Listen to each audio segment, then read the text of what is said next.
Hi, everybody. Welcome to Aeon's Future Health podcast. Today, I've got our medical director, Dr. Bastian, with me, and we are going to be talking about hormones. Going to start with what we all could be experiencing that's hormone related. What are the symptoms? What are the things that keep you up at night, maybe literally? And then dive into what are some of the treatment options available, and especially looking at all this through the lens of longevity medicine. So stick with us. We're going to talk about men's hormones, women's hormones, and all things hormone. So let's just dive right in. Yeah, let's do it.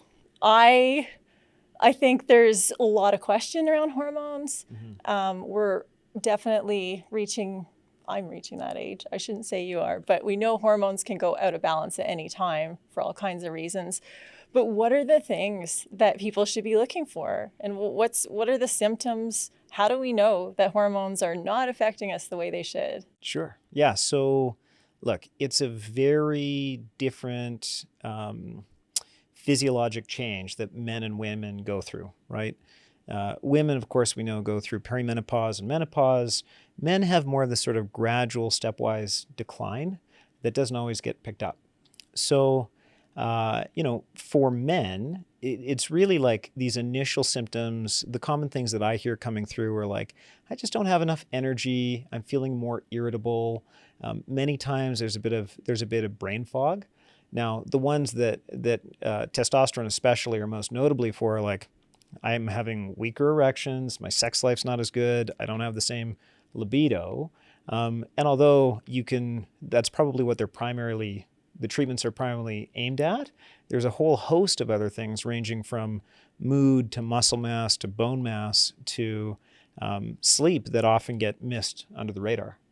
And that's just men. That's just men. Right. On the flip side, women really have like a tremendous number of symptoms, and it really depends on what stage of life that you're at, right? So we have so many women, late 30s, early 40s, who feel like, oh, this must just be the stresses of life. Maybe they're having more anxiety, maybe they're not sleeping as well, maybe they're beginning to have hot flashes and they don't know how to place it. When in fact, like, that can easily be related to progesterone and estrogen. Similarly, as women enter into menopause, some of those symptoms get even more profound. So, we talk about hot flashes or vasomotor symptoms, right? We talk about vaginal dryness that can occur with loss of estrogen as well. And then again, like you hear, we've got lots of patients who have come through. They're like, look, I'm angry at my partner all the time. I can't sleep. And while that might be related to just the day-to-days, the wrong partner. Yeah. I think oftentimes that can be related back to progesterone and estrogen as well. And, we've seen patients who have like completely responded with HRT, and I think it's probably saved the relationship. So yeah, it's a topic I'm excited about and passionate about, and I think there's lots to learn and discuss. I literally had a girlfriend ask me this morning, well, how do I know if I'm in perimenopause? Yeah. Well, look, it's going to be different for everybody. But some telltale signs to watch out for, Okay. is number one is in the second half of your cycle, the 2 weeks leading up to your period, are you finding that you're having more irritability, more difficulty sleeping? Those are really common ones. Is your cycle beginning to change where either it's becoming less frequent or it's becoming much heavier during the actual cycle period? And then other ones are a bit nondescript, like some of them can be related to just a general fatigue and low mood, irritability, that just sort of you can't quite place. So, it ends up being a bit of a science and also a bit of an art, and it's really individualized to the patient. Half of us don't even know based on our cycle anymore. You might not know how many of us out there, well, maybe you do, but there's so many great ways, right, to prevent the symptoms of monthly cycle, whether it's an IUD or good birth control. Yeah. And so we don't have a clue sometimes what's going on. So like, what do you tell those women that are like, I don't know when my cycle is? Yeah. Look, we see that a lot. And the other flip side of this coin is women always come in saying like, look, I want to get tested for my hormones because I know something's wrong. And the truth is that just whether or not you have an IUD or you're on birth control or not, women's hormone levels shift not just by the phase of their cycle, but also just day to day. So actually finding a number that really is diagnostic of that it's very difficult to do, except for some specific circumstances. So the truth is like, you really have to base it on your symptoms. There's a little bit of trial and error with some different types of HRT that we can chat about, and see if that leads to an improvement. We've got lots of women who have sort of come in with an IUD, or their cycles are just really irregular and they can't track it. And you're like, well, let's give it a shot. And they come back a month later, and many of them feel better. So I love that. So starting to treat just based on symptoms instead of lab numbers, lab numbers. Yeah, you're trying to treat the patient. So, and that's a great place to start. I don't want to let go of this one, because I think you're spot on. Women work hard. We're stressed. We're caregivers. Yeah. We kind of put ourselves last sometimes. Oh, yeah. And put up with a lot of discomfort. Yes. And so recognizing something as a problem that's not just due to everyday life can be really hard. Yeah. And the example that for me was I started to have more anxiety. Yeah. And I thought, it's because I started a business in the middle of COVID. Yeah. Of course I'm going to have anxiety. But as it turned out, a little bit of progesterone, huge difference, right? I was sleeping better. And I wouldn't have actually known that, except that I'm lucky enough to work in a clinic with doctors who grabbed me and said, let's check. Yeah. So what do we do about this? Like, when do you get checked? When should you talk to your doctor? Okay. So before we dive into that, I just want to point out that women suffering through symptoms of perimenopause and menopause is like, it's not just, an individual thing, we should fix this. It's also like a systemic equality thing. So there's this big study that came out of the UK that looked at women entering into menopause who were not treated, who had vasomotor symptoms. So hot flashes, anxiety, that whole cohort of symptoms. And 11 to 14% left their work because they couldn't manage the symptoms. So when we talk about this, it's not just like, hey, let's get checked out. It's like, no, this is a big deal, because those women then end up having maybe their relationships aren't as strong. Maybe they don't have the same financial security. It's a big deal all the way through. Mm-hmm. So the way that I think about this, if we're backing it all the way up, is women need to be aware that these symptoms exist. Perimenopause and menopause are things that should absolutely be treated. And then they need to be thoughtful of their own bodies and their own symptoms. So, for example, in the first half of your, entering into perimenopause, your progesterone levels go down. And the reason that you feel anxiety and you're not sleeping well is progesterone breaks down into something called pregnenolone.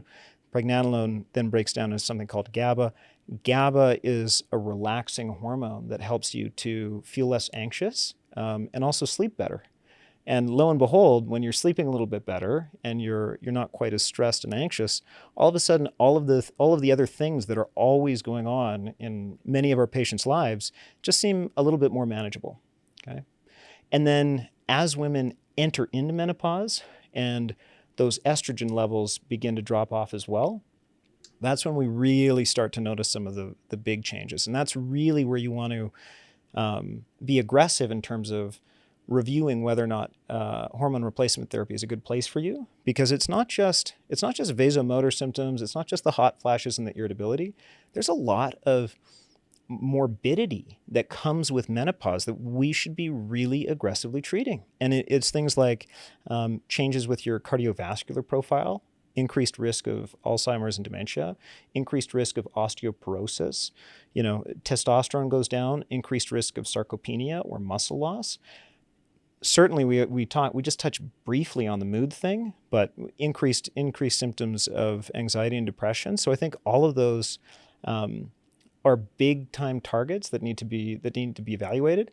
And I think it really just starts with women being aware that there's lots of treatment options now. It's not 20 years ago where we had two things that could help. It's very individualized, and you can manage your risk. And it needs to be just a conversation about what symptoms are you having, what are we trying to treat, what treatment options do we have, and then what's your tolerance for risk and knowing versus not knowing. And if you can put that all together and provide women with just sort of lay that out for them, then I think you can make a choice, and more importantly, I think you can make a really big difference. It's just a matter of getting us to do it. Yeah. And admit it, because you kind of feel like, oh my gosh, I just got old. Yeah. When you have to go on HRT, but I don't actually think that's the case. And I one of the things that I've seen a ton of on Instagram lately, because that's a great source for good medical information, is younger women talking about, I think it's PMDD. Mm-hmm. Yeah. And that's that fluctuation, this kind of severe fluctuation in mood that happens just with a regular cycle. And it sounds like it can happen at any age. Mm-hmm.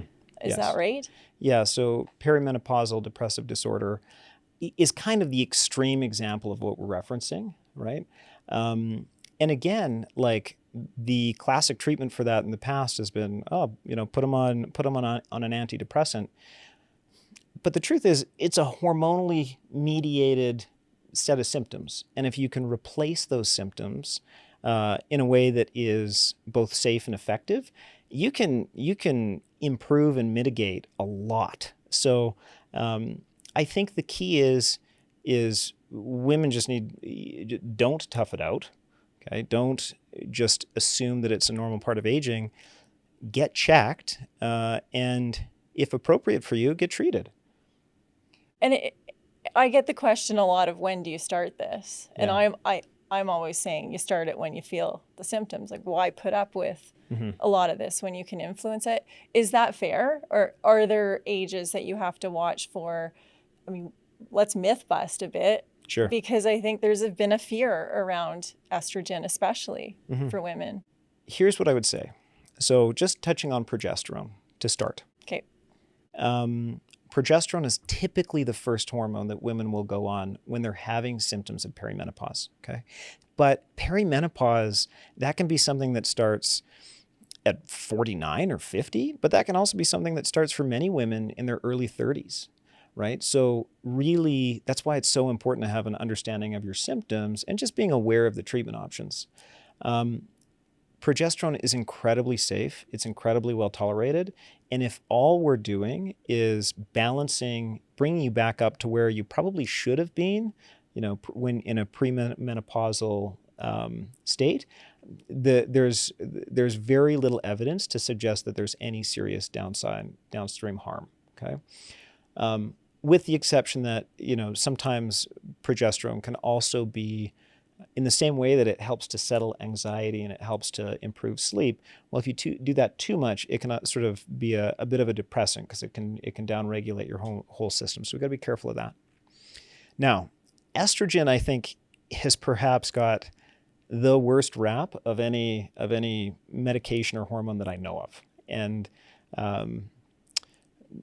maybe we'll save the real details for why it came to be this way. But ultimately, there was an initial paper that came out early in 2003, 2004 that thought that estrogen increased your risk of breast cancer. Okay? Yeah.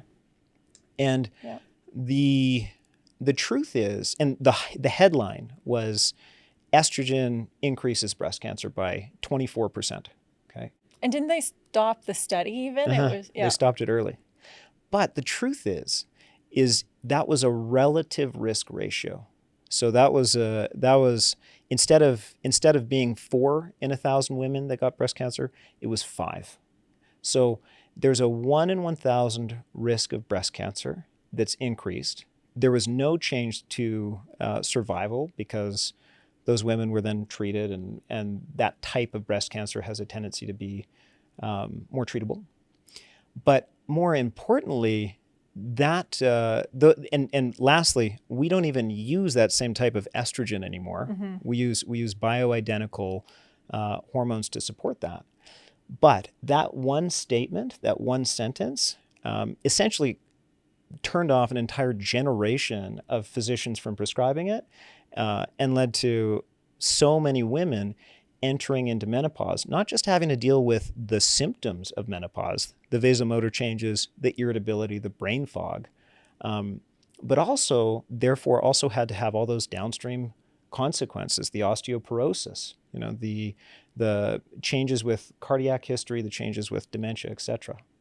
So I think the estrogens that we use now, the most common one is called estradiol. It is identical to the same type of hormone that your body absorbs. Mm-hmm. And on top of that, usually it's applied topically, either as a gel or as a patch. Now, the old estrogens from 20 years ago that were made from like pregnant Horses, pregnant horse urine. Yep. Yeah, that stuff was also orally ingested. And when you have an estrogen get absorbed orally, it has to go through this thing called first pass metabolism, where it gets absorbed by the liver first and filtered out. Now, the trouble with that is when you do that, you also sort of activate these pro-clotting proteins that increase your risk of blood clot. So similar to what you'd expect with women who are on birth control. There's a small, subtle increase there too. So you compare these old studies where we were using synthetic estrogen and progesterone, where we were taking them orally, and had a true increase, but no change to morbidity and mortality.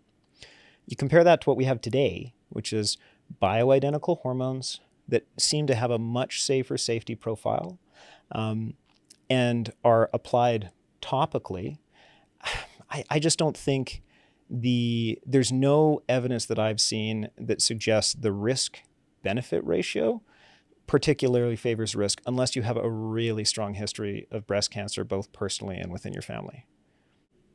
And I want to definitely dig in with you on what we're doing now, like what treatment looks like. But before we go there, let's talk a bit about what causes this, problems. Sure. So we can easily say, oh, you age and that causes hormonal imbalances, but that's not in fact true. I mean, there's younger people that get hormone imbalances. Mm-hmm. There's more profound ones that happen maybe during perimenopause, but it shouldn't have been that bad. Like, what are some of the things that cause hormonal disruption and hormonal dysregulation?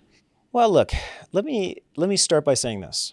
Okay, hormonal balance is so much more than just the hormones we talked about: progesterone, estrogen. We haven't even touched on women's testosterone, but that's also interesting. Mm-hmm. It's your cortisol level, it's your thyroid, and frankly, your body was never really intended to keep producing these hormones forever, right? Up until the early 1900s, our lifespan was roughly 50. And then since then, with the advent of different medications and antibiotics, things have really improved. But your body's endocrine glands or exocrine glands, your hormonal manufacturers, they were never really intended to last 100 years. So you end up having this very intricate play of things that happen. So your cortisol levels are high. That chronic level of stress is going to impact how your body both makes hormones and how they respond to hormones. Okay,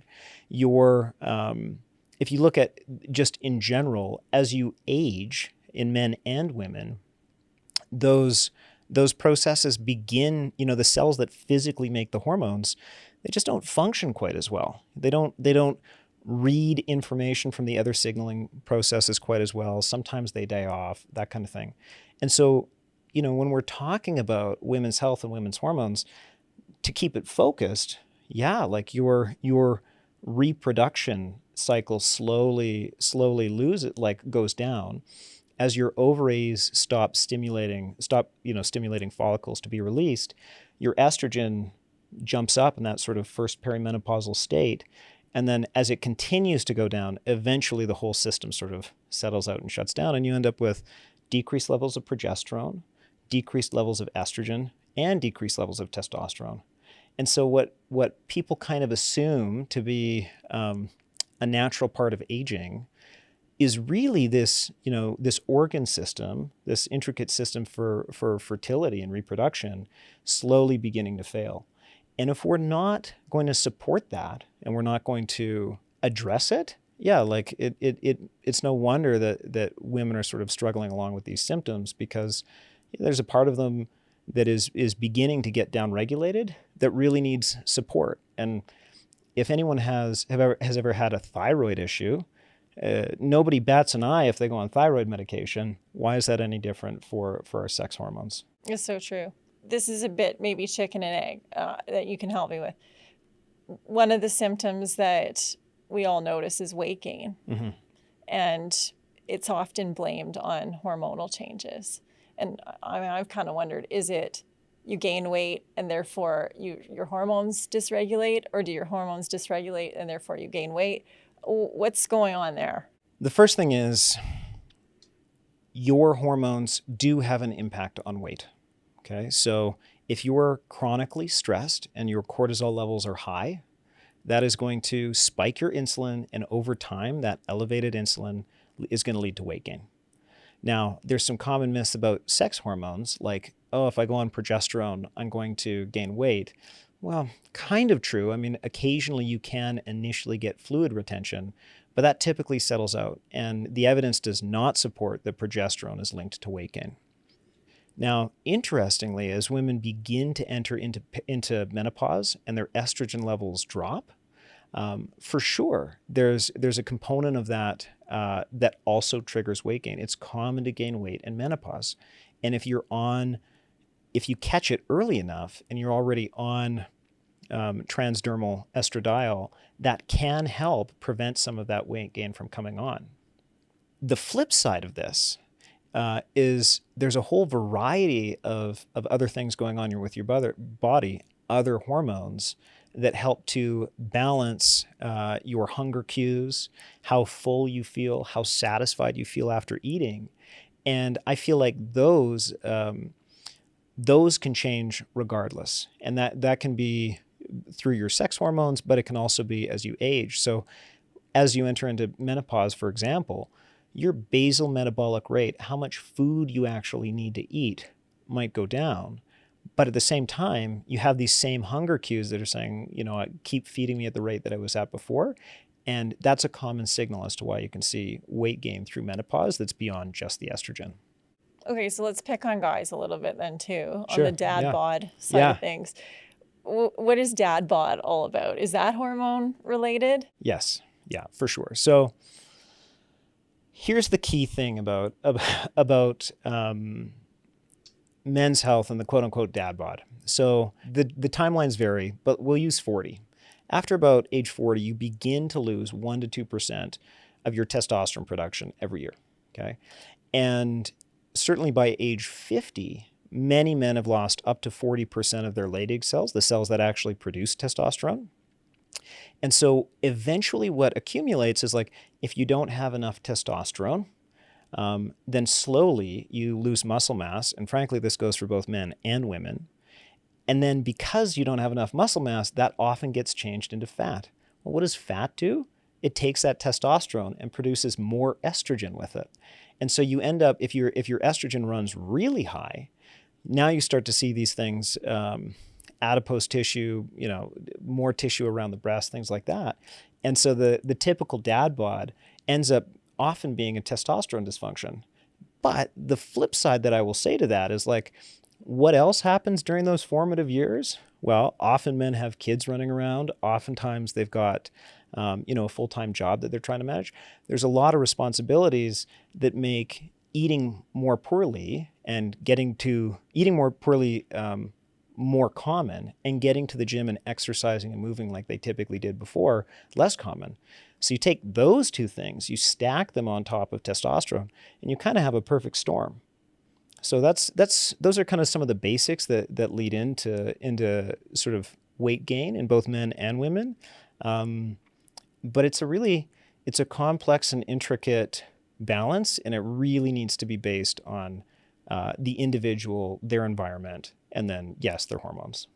Yeah, I mean, we can't get away from the fact that there's still an energy consumption issue if we're gaining weight. Mm-hmm. What about this? This might be another myth, but okay, I'm getting weight in areas that maybe I didn't. So maybe I'm getting belly fat more now. Mm-hmm.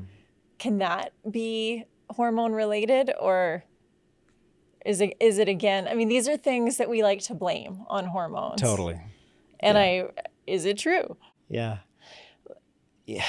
I mean, I feel like every time I get asked this by a patient, the answer is always, it depends, right? Mm-hmm. There's always a component that you can track back to one hormone, testosterone, estrogen, as something that may be related to that shift in weight. But it's never the whole story, right? Sometimes it's chronically elevated stress. Sometimes they're eating, but they're not eating the right things. You know, they have a diet that's too high in refined carbohydrates with no protein. Sometimes they're not exercising or not sleeping. Like, yes, hormones count. They always count, and they should never be like ignored. But it's just one part of the pie to focus on your overall health. And so I feel like the treatment for that, the same things that we would do to improve somebody's testosterone, which is to increase resistance training, improve their sleep, get a little bit more vitamin D, really basic dietary changes. Those are also the same things that impact weight gain and what I would probably describe more as like body habitus changes. And over time, you can improve it, but it typically requires more than just treatment with one thing. That's fair. Absolutely. And that kind of touches on treatment. And so let's start with the less obvious stuff. I mean, what are the things that will truly impact our hormones that maybe start with lifestyle? Sure. And then let's trend towards supplements. Do they really actually help? Lifestyle interventions are, I think, wildly, in most cases, underrepresented in patients, in the sense that, like, if you sleep better and you're less stressed and you eat better, you're going to see positive impacts. Okay, so we know that you need, first off, you need some fat in your diet. That's the steroid base for all of your sex hormones.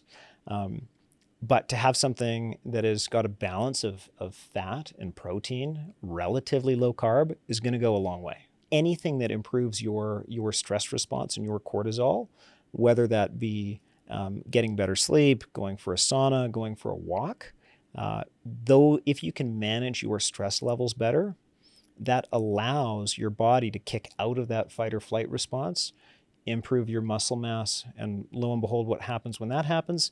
You have increase in growth hormone and testosterone. Not to mention your sugars get metabolized a bit better. Now, the flip side of that is, I would say that in most of the cases for men and women, lifestyle interventions can only go so far. Even though strong resistance training can certainly improve your testosterone by 10 to 14%, is that number... In both men and women? I think it's only really been studied in men. Okay. But I think it's certainly applicable to women as well. And we can touch on that at any point. But really, the Coles notes are women's testosterone is often about 50% secreted from the ovaries. As you enter into perimenopause and menopause, you can see that decline as well. While the evidence is just beginning to brew around that topic, I think the same lifestyle interventions that apply for men can apply for women. Okay. So the flip side of that is when we're looking at true hormone depletion, where your cells aren't functioning well and things aren't really, really working particularly well together, there's not really great supplements for men's testosterone. Not really. I mean, you can use Testo Plus, which helps to try and stimulate your late egg cells and your testes to secrete more testosterone. But by and large, there's not much more that's effective in that realm.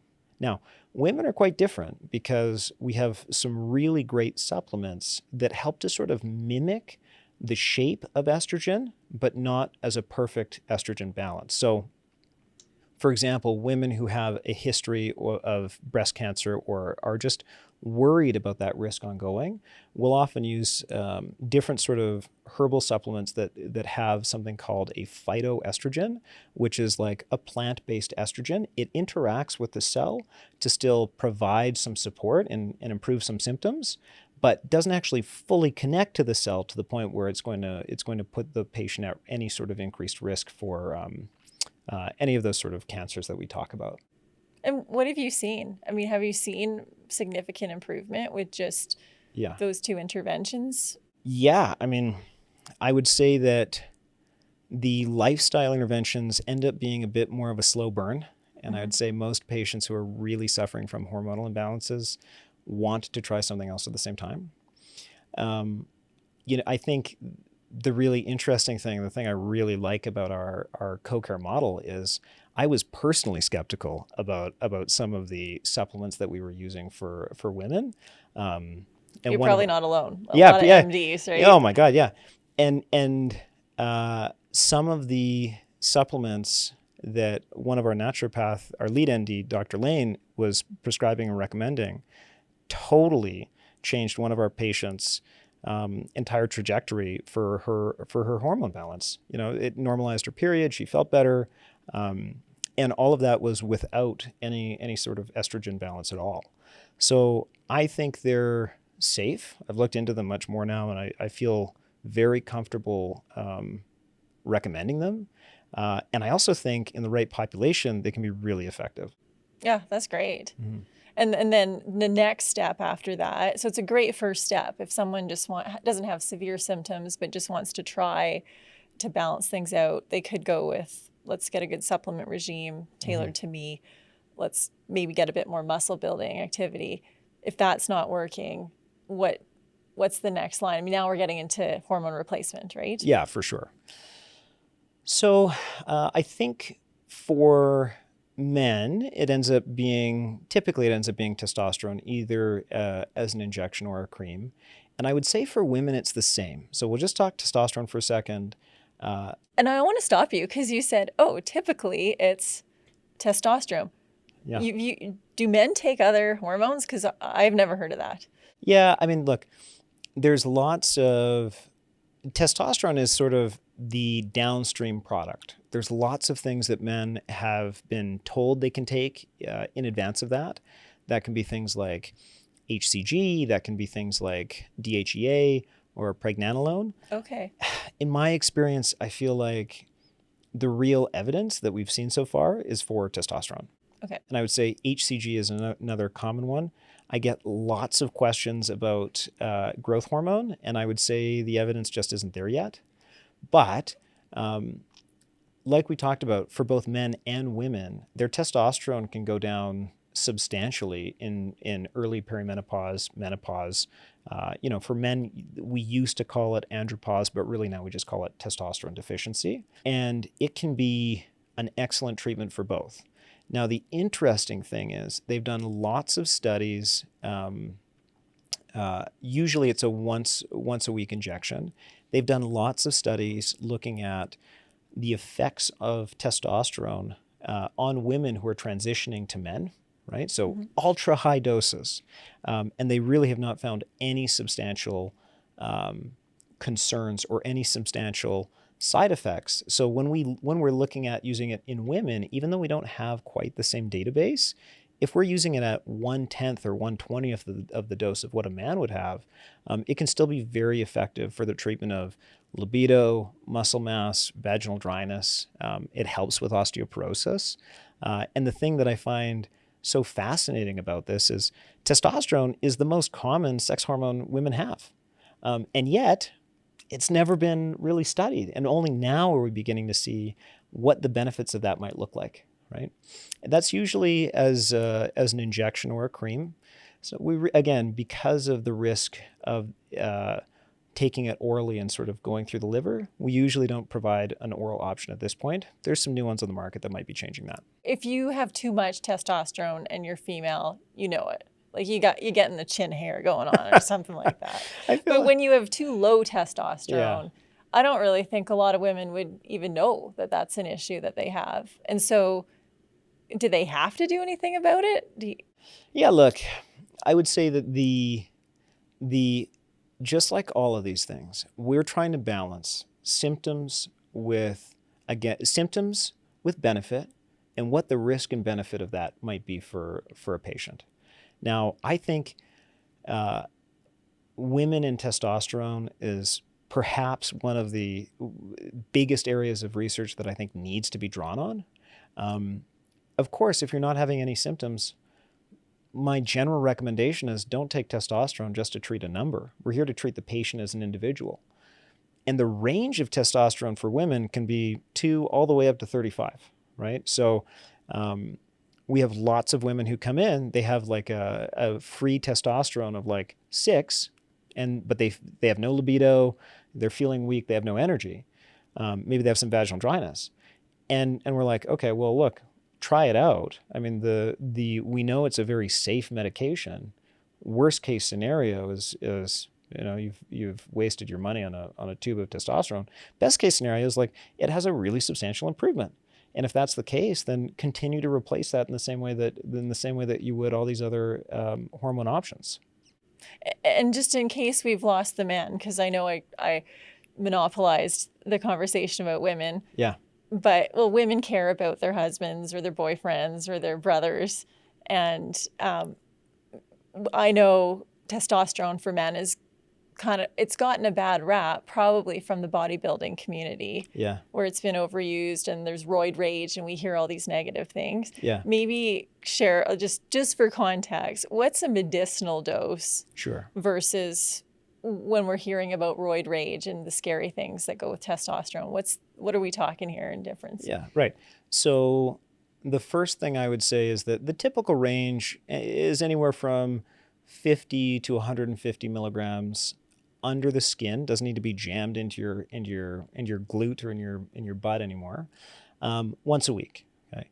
Now, the other thing I would say is it's going to be really dependent on the individual patient in terms of how much testosterone they actually need. It ends up being a combination of their labs and their symptoms.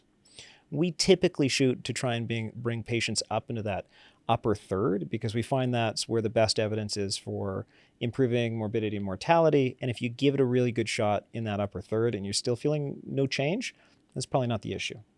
Now, the flip side of that is many bodybuilders will do like 3 to 4 times that dose every week, just as a baseline, not to mention all of the other hormones that they'll be using at the same time to sort of maximize those gains. So when you're using it at a therapeutic dose, nobody's flipping tables. You know, you might feel like you have more energy. You might feel like your mood is better, and that's typically what we see.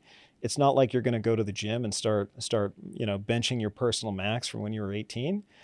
We're just here to get you back to a healthy spot where you feel like you're in the right spot. And if we overshoot, the side effects are often like, I'm not quite sleeping as well. I'm feeling a little bit more irritable. Let's back it off. And just like with everything that we're talking about, this ends up being a very individualized treatment plan. So, we're treating the numbers and we're treating the symptoms.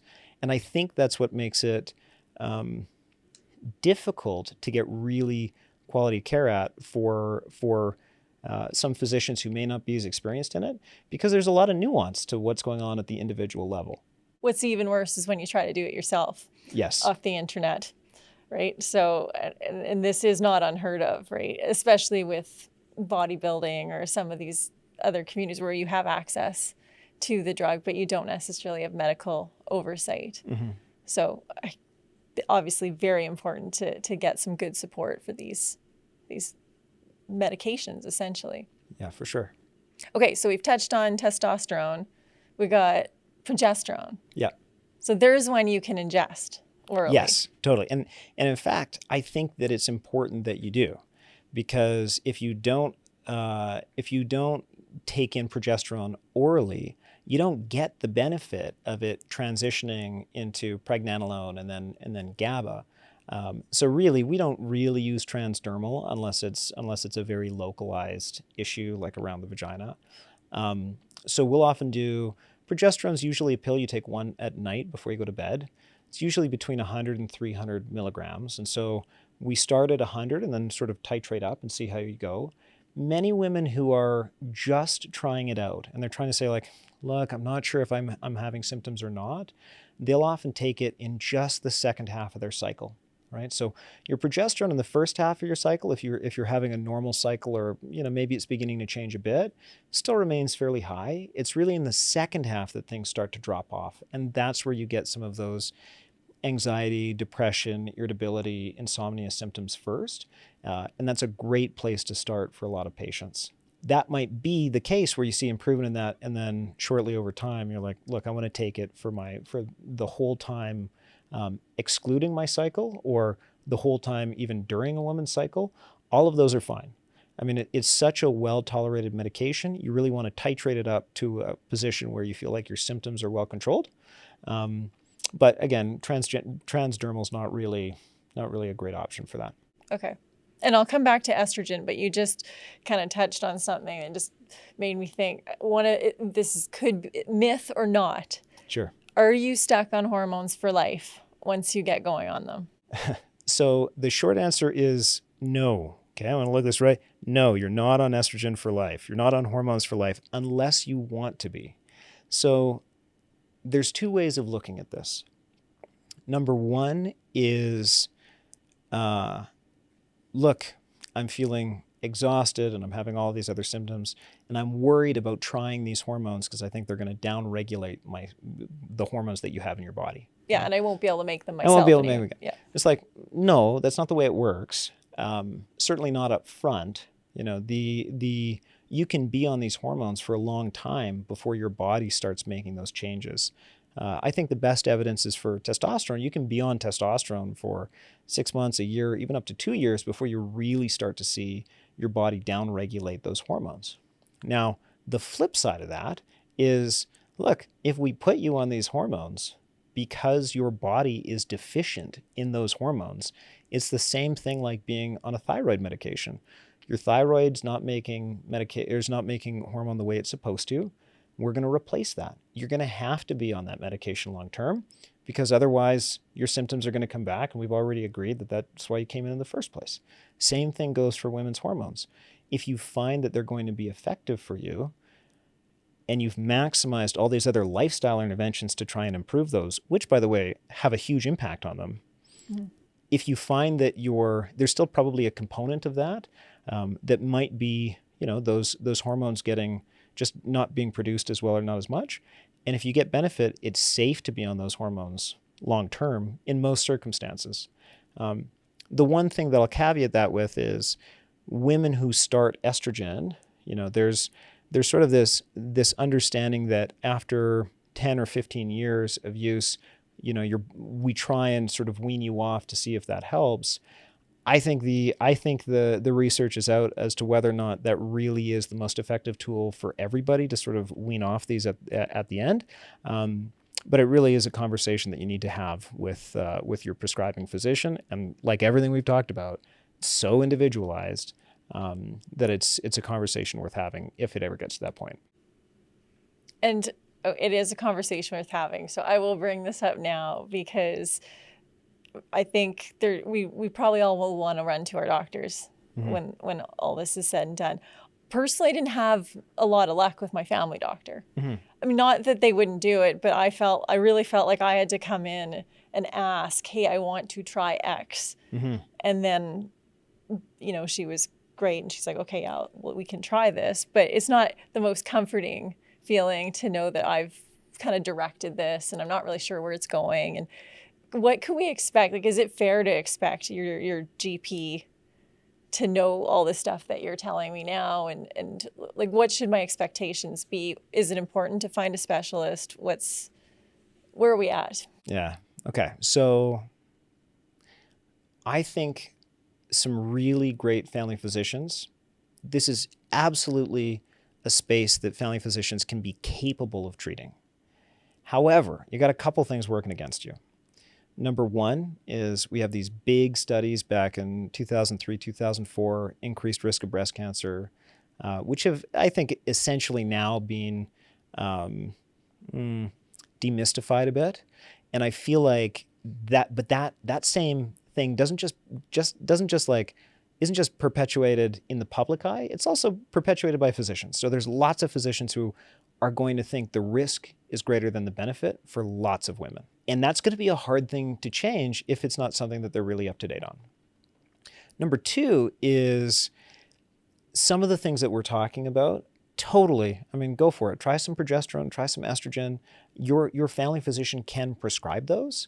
But like we talked about, this is a very intricate balance between cortisol, thyroid, testosterone, estrogen, progesterone, your diet, your supplements that you're taking, your workout routine. All of those things play a role. And it's just really unlikely that in a 15-minute interview with your family physician, even if they're really good, that they're going to be able to hammer on all those points.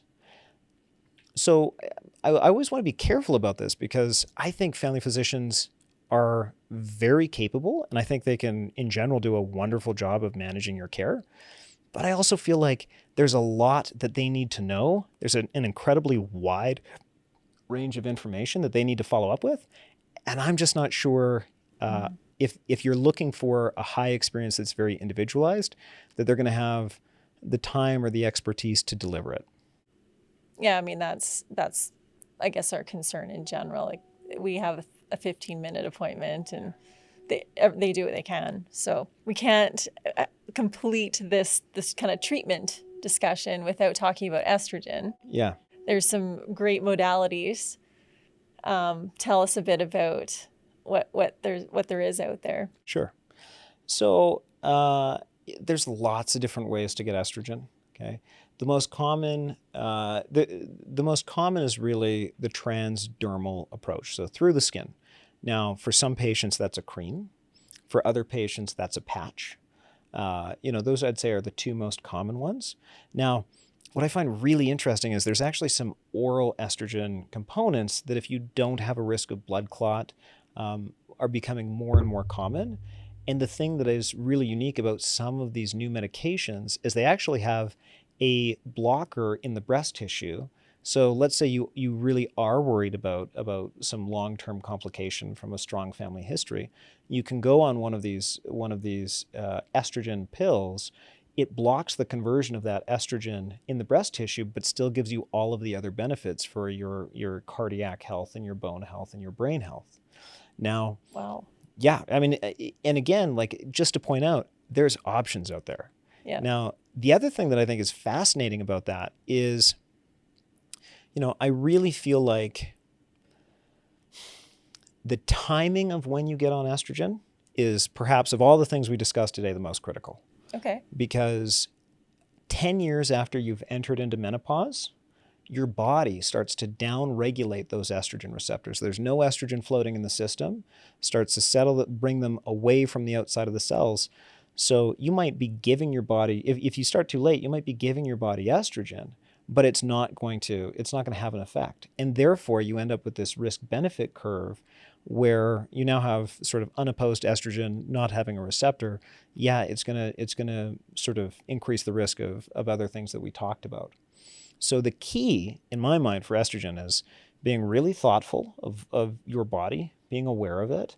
And then as soon as you start to notice symptoms, which frankly is most women, you start early. Because if you can get on estrogen early, then you don't get that downregulation of estrogen. You get all of the benefits. And because it's a transdermal treatment, not much in terms of the side effect profile. So look, I don't want to say that HRT is absolutely for everyone. I think there's nuance and circumstances where you want to be careful about it and have a clear conversation about it.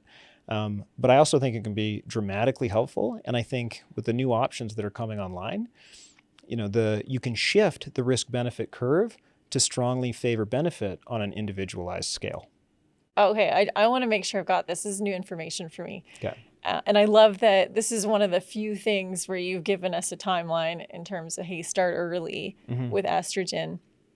Because this I just want to be clear, because what you're saying is if I start early, I keep my estrogen levels normal or higher, or not even fluctuating the way they might as I go through aging. The receptors stay alive. Exactly. They stay active. Yes. Okay. Yes. And if you are out of that 10-year window, for some women, if they're still having really bad side effects, we'll have that conversation. But otherwise, for many other women, if they have a higher risk profile, I think we no longer will treat you with estrogen. The risks are too high, the benefits too low. And those early symptoms for the younger women out there, what would be some of the things they're going to notice early? Yeah. I mean, so the most common one is vasomotor symptoms. So hot flashes, irritability, right? Essentially, you'll stop cycling, right? So your period will get fewer and farther between, goes from 25 days to 60 days to 90 days. That's the other really common one. And then there's other subtle signs that you'll see. Skin changes. It can have a profound impact on mood.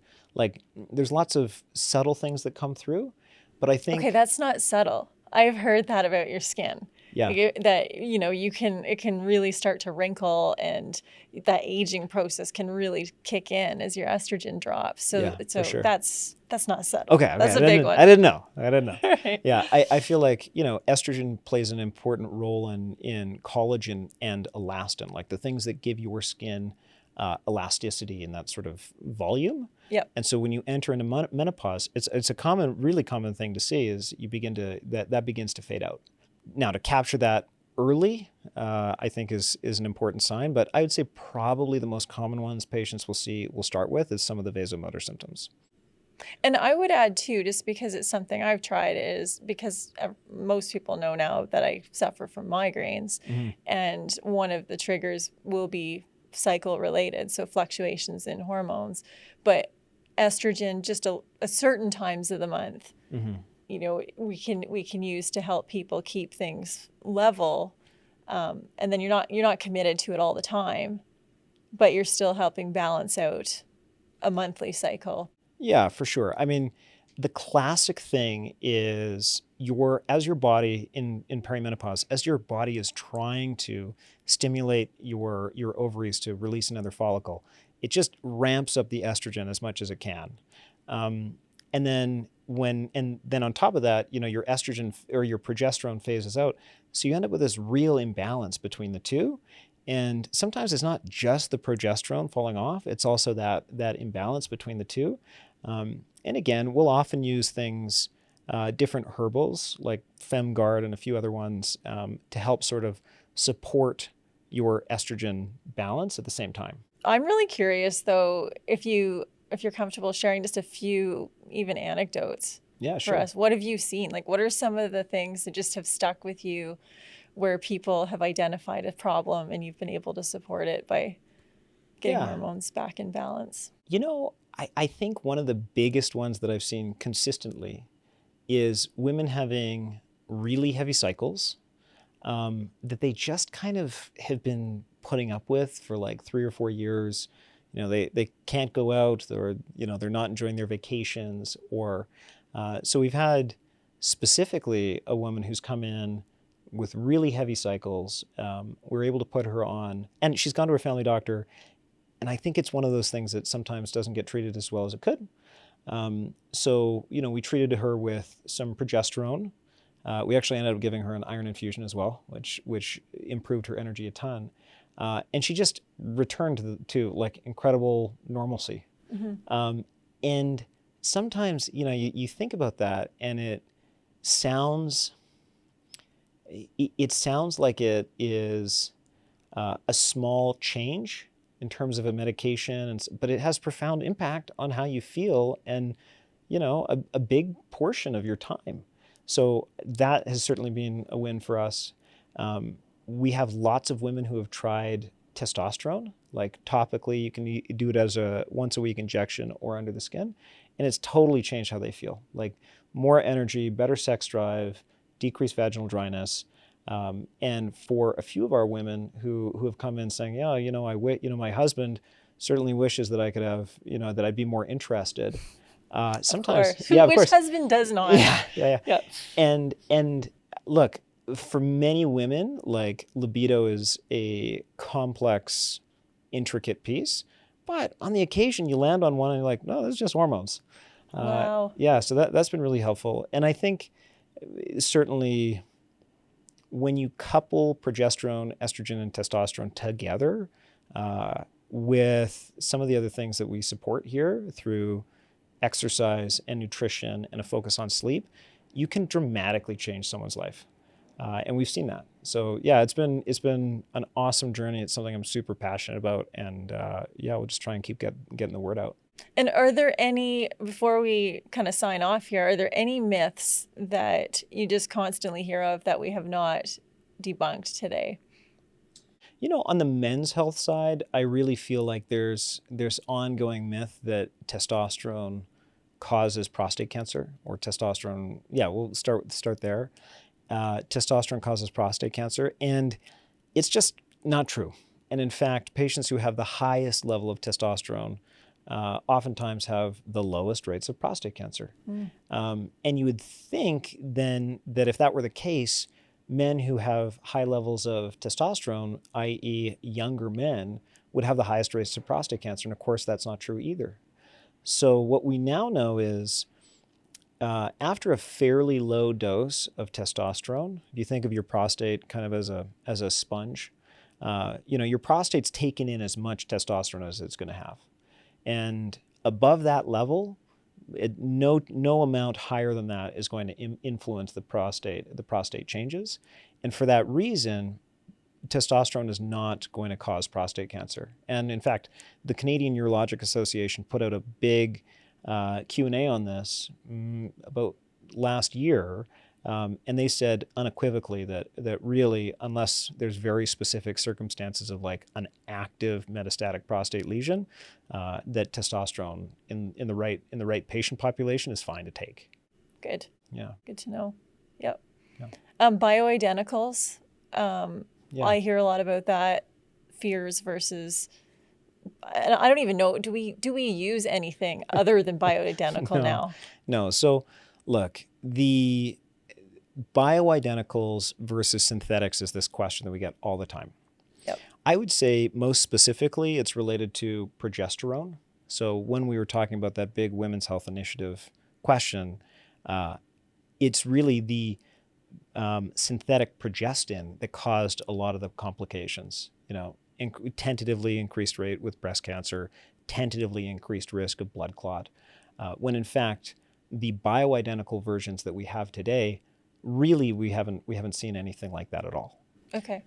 Similarly, with estrogen, everything we use now, whether it's your family physician or not, is going to be typically an identical version to the hormone that you're receiving. So when we were talking about synthetic, these old versions of estrogen and progesterone, yeah, those were synthetic because they weren't the same molecule that your body was receiving. The hormones that we use to treat today, progesterone and estrogens, estradiols, specifically, those are identical to what your body's receiving. And so I think there's a big, of course, we want to use bioidentical. I would say most of the things that are properly compounded on the market should be that way. And frankly, if you're using like a birth control pill that's got some synthetic components to it, my recommendation would be consider some alternatives, because I do feel like some of the synthetic versions might confer more risk than a bioidentical equivalent. Great. I mean, we could probably talk another hour on this topic. I mean, I know we haven't touched on fertility, could definitely go down the rabbit hole on all the sexual implications of hormones, and performance enhancement, you name it. So I think we've got a lot for more episodes, but I'm really happy with what you were able to cover for us today. Really appreciate you coming on. Well, thanks for listening, everyone. We're on Instagram, Facebook. We have our info email, and we're happy to get questions from you on any topic, but hormones specifically, we'll be doing another deep dive soon. Thanks.